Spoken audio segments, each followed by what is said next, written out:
Good evening and welcome to Sunset News on this Thursday evening. As always, we bring you news, community stories, economics, weather and sports. I am Aina Kweyom.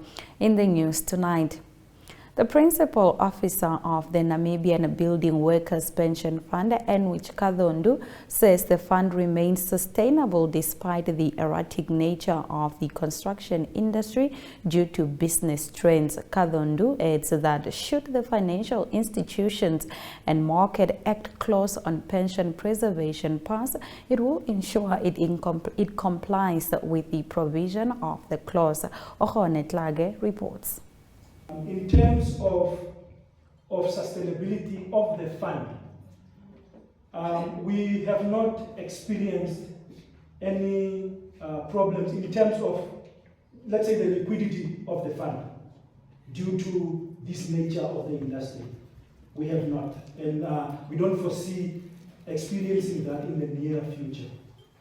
But in terms of FINMA, we all understand that the suggestion is that it will be mandatory or compulsory for this preservation. Okay. Now, as a pension fund that is obviously found and registered with NAMFISA, and we actually swear that we are going to comply with the law. Should that become law, if it does pass in its current format, I'm sure that will then represent the wish of our members, because should that become law, it means there is consultation done, and maybe the majority have agreed with such a setup, and we will comply with such requirement. But currently, it is not a requirement. Thus, the fund was open and willing to allow members to withdraw whenever they lose their job. Popular Democratic Movement leader McHenry Venani has hit out plans to introduce legislation aimed at criminalizing members of the LGBTQ+ community, saying it is unconstitutional and will not stand the test of time.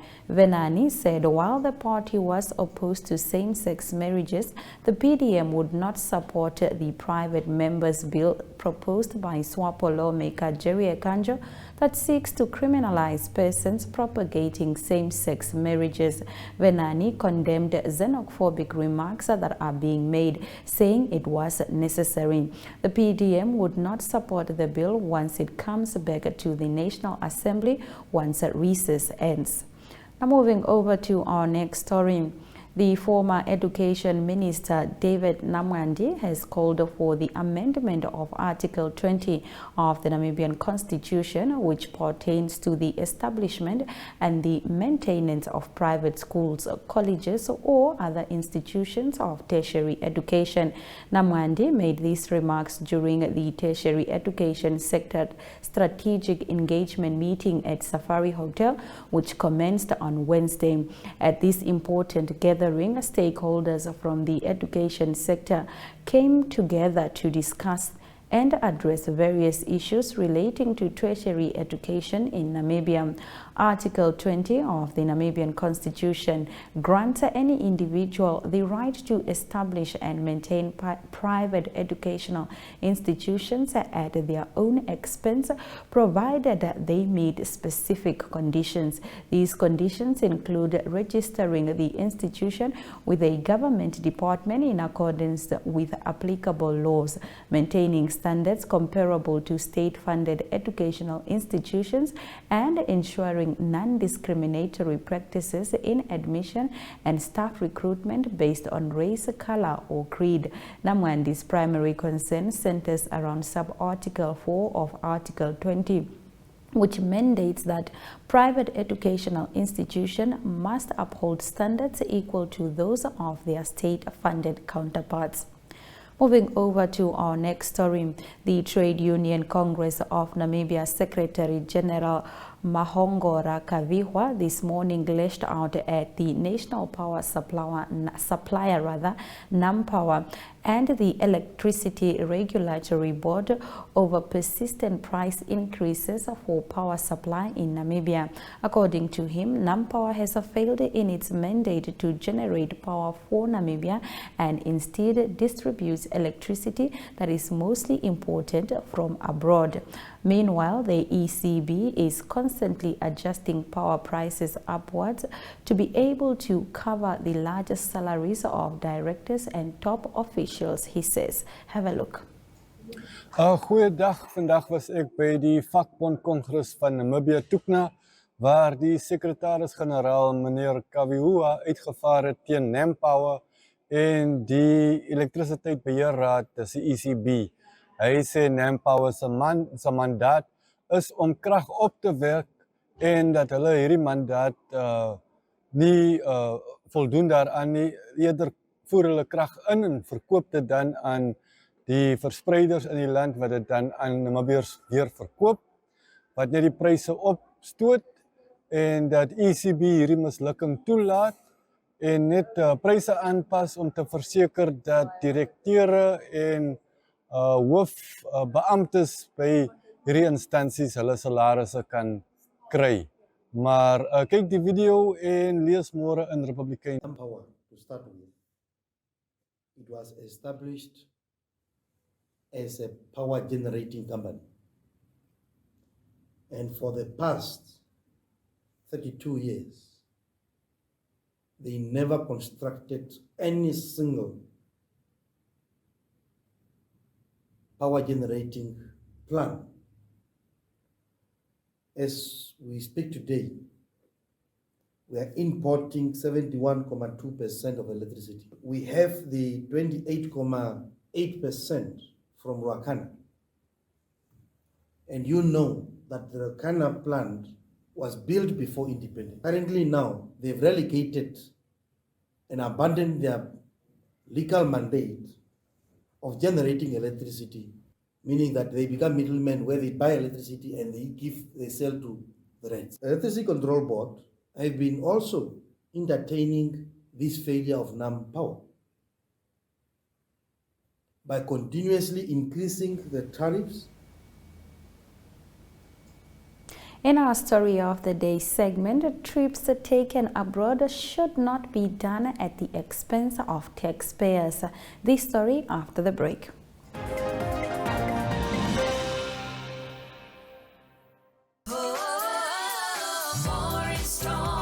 Stock up on mega deals this month at WB. Get 10 kilogram top score maize for $119.99. 3 kilogram Polana elbows or macaroni for $79.99. 1 liter Clover Ultra milk for $20.99. 3 times Fanta 2 liter for $50. And Huggies diapers value packs for $174.99. See all our specials online at www.woermanbrock.com. We care. We care.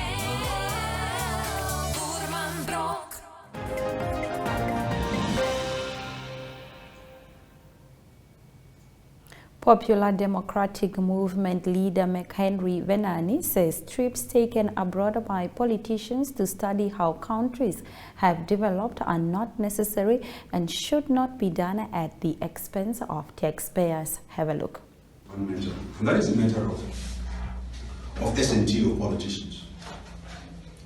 And when you look at many people that are going without food, many Namibians suffering, and you are seeing a tendency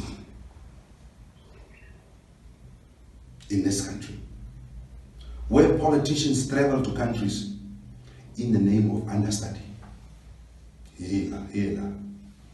How many understudy visits have we undertaken in our lives? From these understudies, what have we learned from it? I want to speak to the conscience of the Speaker of Parliament that these understudies must be valued on whether they are going to benefit the country. Because I know of politicians. No, we are in Vietnam, we are understudying agriculture. We are in Singapore, we are understanding this. We are understudying this. How long do we want to understudy? Surely if we have taken 20 understudy missions at Parliament, that understudy mission should have presented reports that has changed the lives of our people. So I'm not saying opposition or MPs should not get S&T, but I'm against this traveling that has no meaning to the developmental trajectory of our country. Yes. You can't just go everywhere to understudy people. In Cambodia, there was a story, I don't know, many of you do not know it. See what the Cambodians do. They have received, in their last 32 years, 45 delegations from Africa. One day they received a delegation of an African country that visited them 4 times. And these people came for the same reason 4 times. Their agricultural revolution and how they did it. So the Cambodian Minister of Agriculture asked the minister of that country, because of diplomatic reason, I don't want to mention the name of the country. He says, Minister of Agriculture, this is the 4th time that you come here to understudy our agricultural revolution. Can you tell us, this is the 4th time you are coming, tell us what has the first understudy to have did to your country? The minister did not even remember that it is the 4th time that his country is sending a delegation to understudy Cambodian agriculture. Friends, leaders from all the divide, there are parliamentary meetings that are important. International conferences on trade, international. There are statutory bodies that are important for the life of parliamentarians. But these understudy missions, we can't be a society that understudies others and do nothing about it. And some of these understudy tours, you can even go and Google how a particular country, Singapore, has achieved financial progress. You can even read it in books. You don't need to go to Singapore to go and see, unless you want to go and see the tall buildings. So it's no longer true that we must send delegations to countries only to go and understand how they did it. Moving on to community news, the career exhibition takes place in Walvis Bay after the break.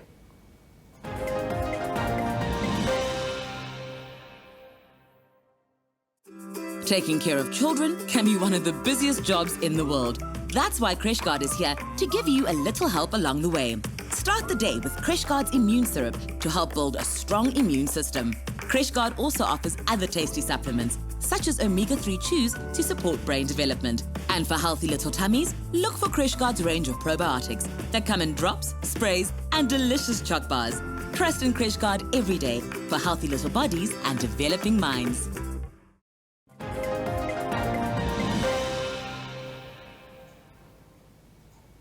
Yvonne Cherivanga, Senior Education Officer of the Directorate of Education, Arts and Culture, shares about the annual career exhibition which took place yesterday at the Naraville Community Hall in Walvis Bay. Frida Moloto reports. My name is Ms. Yvonne Cherivanga. I'm the Regional School Councillor for Erongo region. I am currently in Walvis Bay at the 2nd day of the Erongo Regional Annual Career Fair Roadshow event. It started yesterday, the 25th of July in Swakopmund with an official program, and then it continues on until the 28th of July in Omaru. The event is of the Ministry of Education, Arts and Culture in collaboration and support from the municipalities, Municipality of Swakopmund, Municipality of Walvis Bay, Municipality of Karipep, and the Municipality of Omaru, as well as the constituency offices of these towns. And we also have support from the Swakop Uranium, Benaman, TLab, and also the reptiles, mineral and resources. So the event is there for the learners to motivate them to make the right career choices, to be exposed to the various companies that offer, for instance, bursary scholarships, training institutions such as IUM, NAST, NERMT, COSTEF and COSTEC are also here in the midst for them to know what to study. And also we are having corporate companies such as MBA Fund is also here. And we also have ministries. We have Ministry of Labor to talk about career guidance. They offer career counseling. And we also have the Ministry of Gender as well. And we also have ACC, Anti-Corruption Commission as well. And we also have the mining industry as well to talk to the learners, just to create the awareness in terms of professions in those type of industries, the mining industries. Yes, so the event is well attended. Today we are expecting over 1,000 learners from all the high schools in Walvis Bay. We are having 6 high schools from Walvis Bay in attending, grade 11 and 12 learners. And yes, so we are expecting more learners to attend the upcoming events as well. Thank you. In economic news, will rice trade distribution affect Namibia? Stay tuned.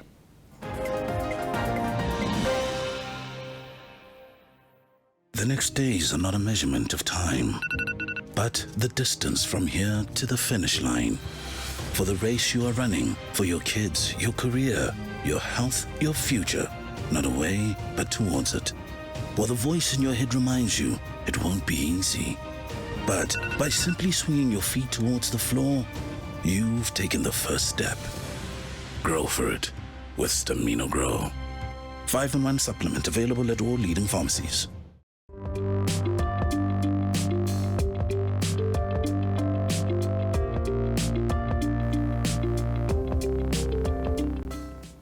Here are the economic news proudly brought to you by Bank Windhoek. The world's largest exporter of rice, India, which announced an export ban of commodity, is Namibia's second largest import market according to the 2022 data provided by Namibia Statistics Agency. South Africa is Namibia's top import market for rice. Similarly, India is South Africa's second largest supplier for rice. Meanwhile, Namibia's main rice exports market in 2022 was Zambia, followed by Angola and Norway, the data indicates. Analysts have warned the ban could shoot up prices in the long term. Now let's have a look at our economic indicators. The Namibian dollar trades for 22 Namibian dollars 69 cents to 1 British pound and 14 Namibian dollars 46 cents to 1 euro. All commodities have dropped. That includes gold, copper and platinum, while Brent crude oil has increased by 1.41%.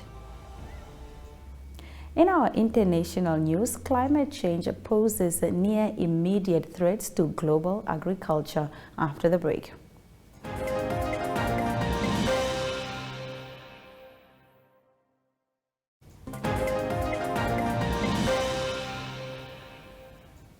In our international news tonight, climate change and El Nino pose severe threats to global agriculture in the near future, warned an agro-meteorological for the United Nations and Agriculture Organization yesterday.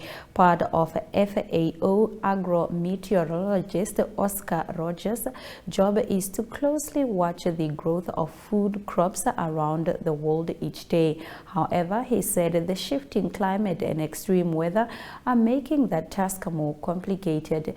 This is very important now this year than before to monitor because the scenarios of forecasts become very complex now. He said the FAO established the GIEWS in the 1970s to monitor food supply and demand and other key indicators for accessing the overall food security situation around the world.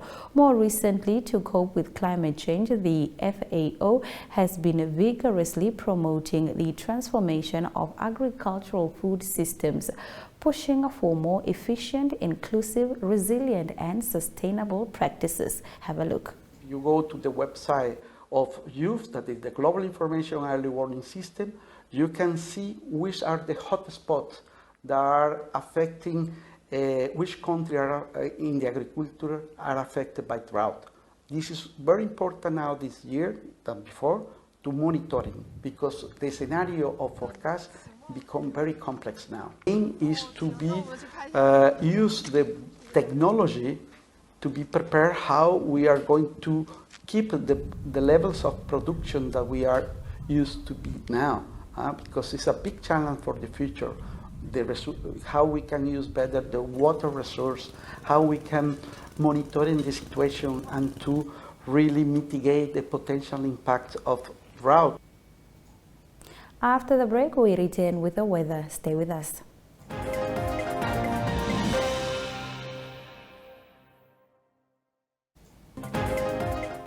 Here are the weather predictions for tomorrow. The weather in the northern region will be partly cloudy throughout the day, with maximum temperatures ranging from 28.8 degrees to 32.4 degrees and minimum temperatures ranging from 11.9 degrees to 14.5 degrees. The weather along the coast will be clear in the morning, becoming cloudy in the afternoon with a chance of late afternoon rain. Maximum temperatures will range from 13.5 degrees to 16.9 degrees, and the minimum temperature will range from 9.3 degrees to 11.7 degrees. After the break, we return with the sports courtesy of Sports Rep.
Welcome to Sunset News Sports section, where I'll be updating you on the latest local and international sport news. My name is Ashwin Berry.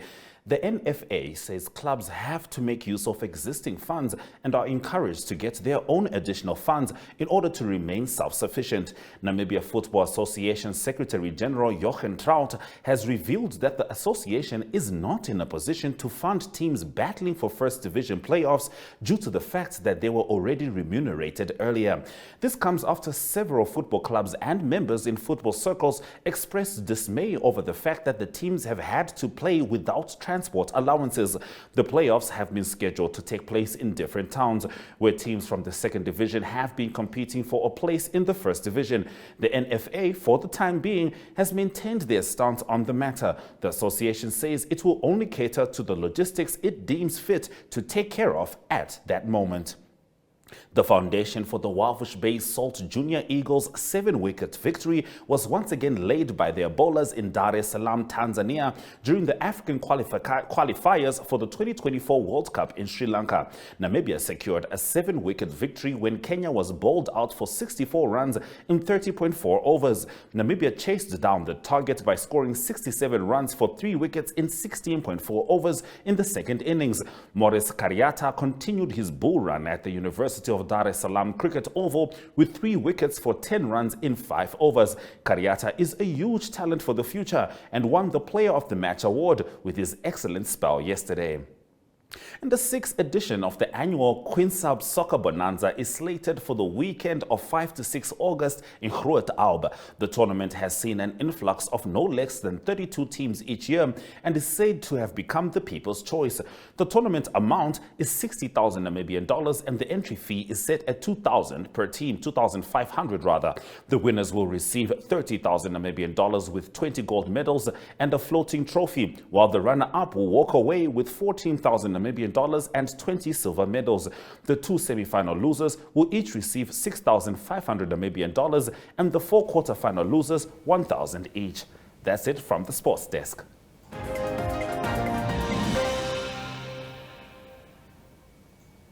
Thank you very much for watching our show tonight. Here are the highlights. Popular Democratic Movement leader McHenry Venani has hit out plans to introduce legislation aimed at criminalizing members of the LGBTQ+ community, saying it is unconstitutional and will not stand the test of time. Former Education Minister David Namwandi has called for the amendments of Article 20 of the Namibian Constitution, which pertains to establishment and maintenance of private schools, colleges or other institutions of tertiary education. The NFA says clubs have to make use of existing funds and are encouraged to get their additional funds to remain self-sufficient. Namibia Football Association Secretary General Johan Traut has revealed that the association is not in position to fund team battling for First Division playoffs due to the fact that they were already remunerated earlier. And with that, we've come to the end of tonight's broadcast. Please do make sure you join Sunset News on Facebook, on all NMH platforms on weekdays, as well as on our website called OneUp2. Sunset News screens on DSTV channel 285, as well as GoTV channel 25 every weekday from 7:30 p.m. to 8 p.m. This has been Sunset News. Please don't end your day without us. Good night.